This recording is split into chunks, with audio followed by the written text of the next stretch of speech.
পাউরুটি, ডিম সেদ্ধ, পেঁয়াজ কুচি, লঙ্কা কুচি, এই দিয়েই আজকে সকালের খাবার সারতে হবে তোকে। খাবো না আমি এটা। দাও তো পাউরুটিগুলো বাটার দিয়ে সেঁকে। ঠিক আছে, এই নে, বাটার দিয়ে সেঁকে নিয়ে এসেছি। আমিও ডিমের সাথে টুসুম আলাদা করে নিয়েছি।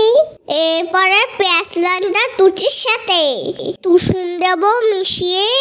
টমেটো সস, মেয়োনিজ, গোলমরিচ আর শেজওয়ান সস ওপর থেকে দেব ছড়িয়ে।